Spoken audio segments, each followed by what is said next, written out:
Mercredi 24 juin 2026, vous êtes à l'écoute de Radio Kunafoni émettant de Washington DC, capitale fédérale des États-Unis.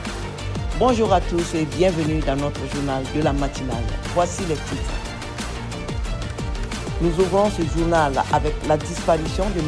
Becaye Traoré, serviteur dévoué de la communauté malienne dans le DNV. Hier, mardi 23 juin 2026, Radio Kunafoni lui rend hommage. Nous allons écouter le témoignage des membres de la diaspora malienne dans le DNV tout de suite dans notre journal. Au Mali, demande de libération provisoire pour le journaliste Shahana Taki. Nous allons écouter le récit de Moussa Doumbia. Au Soudan, 7 pays européens appellent à l'arrêt des attaques des forces de soutien rapide à El Obeid.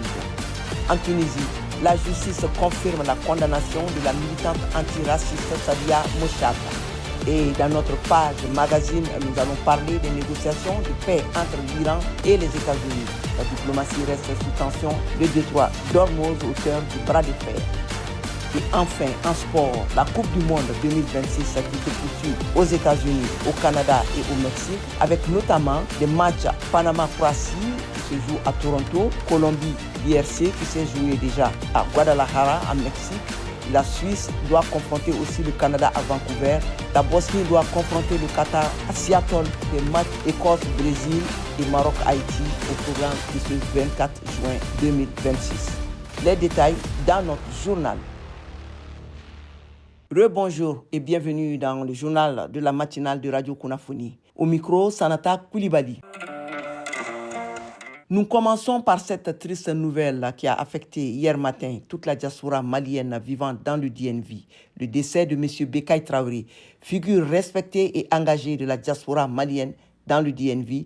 Il a servi notre communauté avec responsabilité, bravoure et abnégation. Membre actif de l'association des Maliens dans le DNV, ancien représentant de ces mêmes Maliens dans le Haut Conseil des Maliens de l'extérieur et ancien membre du bureau de la CENI d'ambassade de Washington DC, M. Becaye Traoré a consacré une grande partie de sa vie au service des autres. Becaye était un homme affable, intègre, profondément attaché aux valeurs de solidarité et d'engagement. Becaye a également été de tous les combats pour la dignité et la libération du Mali, portant haut la voix de notre pays au sein de la diaspora. Membre fondateur des groupements sociaux dédiés à l'entraide communautaire dans les moments difficiles, Becaye a su être un véritable relais entre la communauté et l'ambassade du Mali à Washington DC, en apportant écoute, solutions et réconfort à de nombreuses familles. Madame Odi Aminata Koulibaly, présidente de l'Association des Maliens de Washington DC.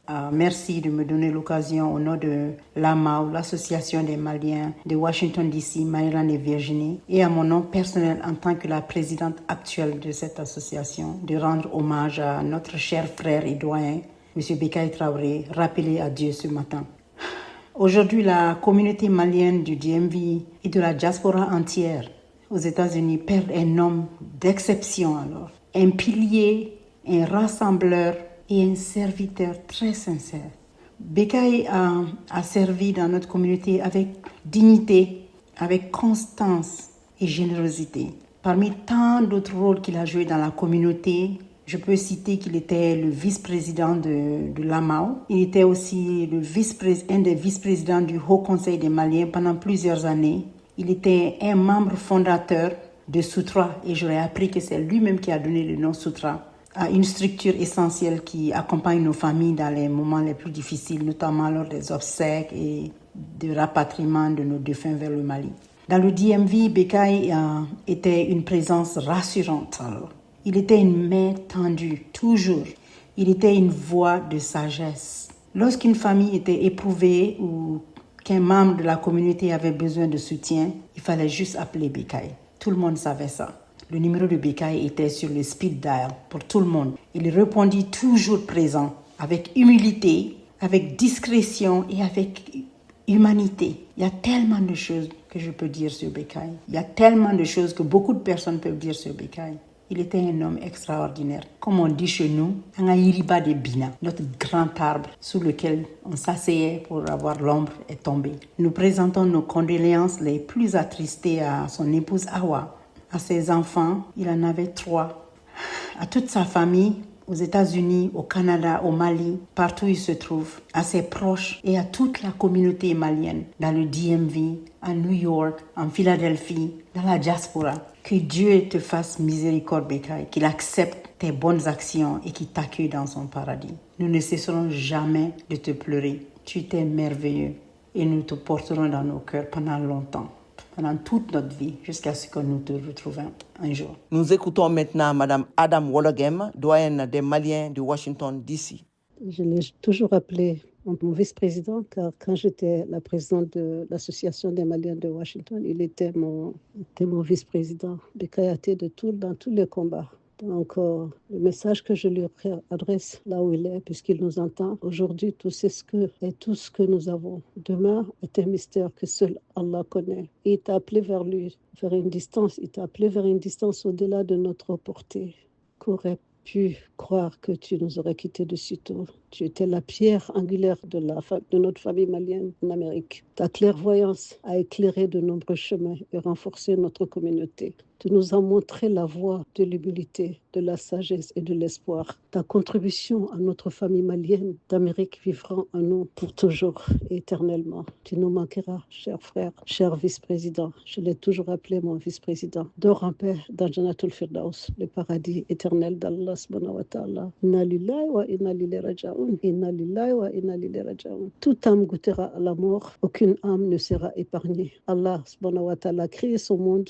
Il le gouverne à sa guise. On ne peut que se soumettre à sa divine volonté, à son divin décret. Dors en paix, mon vice-président. À travers ces voix, c'est toute une communauté reconnaissante qui s'exprime aujourd'hui. Monsieur Becaye Traoré laisse derrière lui l'image d'un homme de cœur engagé et profondément humain. En ces moments de douleur, Radio Kunafoni présente ses sincères condoléances à sa famille, à ses proches et à toute la diaspora malienne de Washington, D.C., Maryland et Virginie. Que son âme repose en paix. Merci de rester connecté sur Radio Kunafoni. Maintenant, la suite du journal. 7 pays européens, dont la France et le Royaume-Uni, exigent l'arrêt de l'offensive contre El Obeid, ville stratégique du Kordofan du Nord, au Soudan, plongée dans les pénuries et les bombardements. Écoutons le récit de Safiatou Diko pour Radio Kunafoni. Au Soudan, la pression internationale s'intensifie autour de la ville d'El Obeid. 7 pays européens, dont la France, le Royaume-Uni et l'Allemagne, appellent les forces de soutien rapide à arrêter immédiatement leur offensive. Selon ces États, des signes crédibles laissent craindre une attaque imminente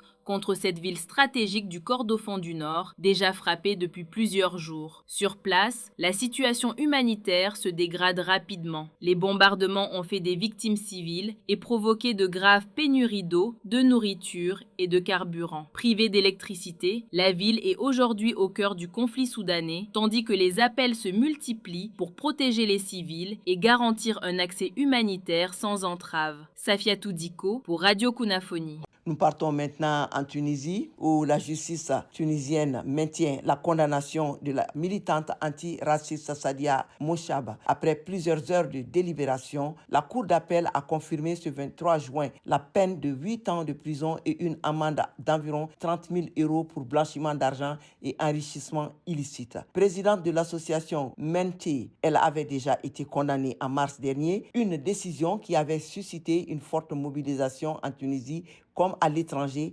avec de nombreux appels à sa libération. Arrêtée en mars 2024, cette figure engagée des droits de l'homme, notamment pour la défense des migrants, voit aujourd'hui son état de santé se dégrader en détention, selon ses avocats. Sadia Mouchab est âgée de 66 ans.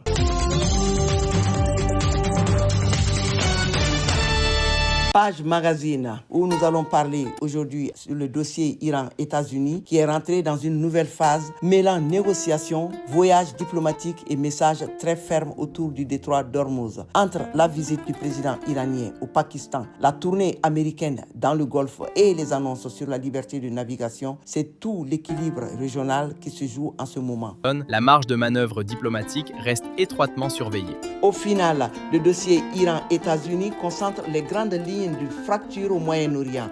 un programme nucléaire contesté, des sanctions lourdes, la bataille pour le contrôle d'un détroit stratégique et des médiateurs comme le Pakistan ou Oman qui tentent d'éviter l'escalade. La paix ou la reprise de la guerre ne se joueront pas seulement en mer ou sur les terrains militaires, mais aussi dans les salons feutrés des capitales, la salle de négociation en Suisse et parfois au bord d'un terrain de football. C'était la page magazine qui est présentée par Mohamed Silla et Sanata Koulibaly. Nous passons maintenant au sport.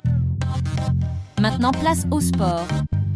La Coupe du Monde 2026 bat son plein dans les pays organisateurs. Écoutons le reportage de Radio King. Coupe du Monde 2026. Bonjour à toutes et à tous. On débute avec le soutien affiché à Didier Deschamps. Le sélectionneur des Bleus a eu l'énorme douleur de perdre sa maman hier. Il rentre en France pour assister aux obsèques qui se dérouleront en ce milieu de semaine. Didier Deschamps a donc quitté le rassemblement des Bleus à l'annonce de ce décès. Il n'assistera donc pas à la rencontre face à la Norvège vendredi. C'est son adjoint Guy Stéphane qui assure à l'intérim. Et en attendant son retour samedi ou dimanche. Et sur le terrain, le Portugal a enregistré le carton de la soirée hier face à l'Ouzbékistan. Large succès, 5-0 des partenaires de Cristiano Ronaldo qui est allé de son doublé.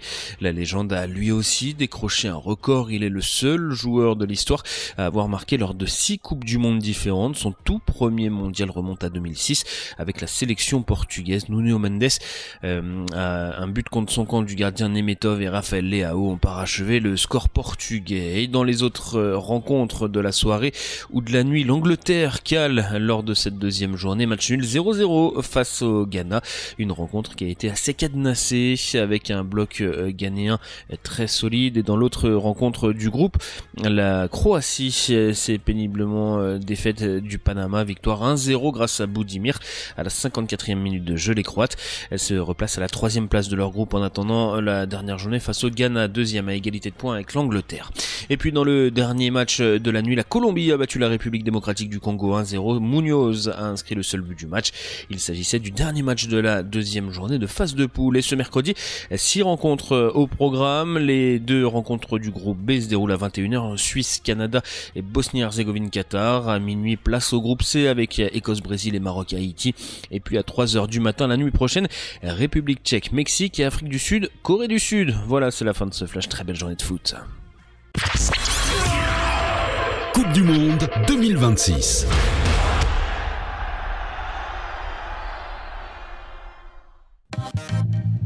C'était la page sport. Ceci met fin à notre journal d'aujourd'hui. Production Kadiatou Traoré, présentation Sanata Koulibaly. Un grand coucou à tous nos auditeurs à travers le monde. Nous vous demandons de rester connectés sur Radio Kunafoni, radio web internationale qui diffuse de Washington DC, la capitale fédérale des États-Unis. À très bientôt.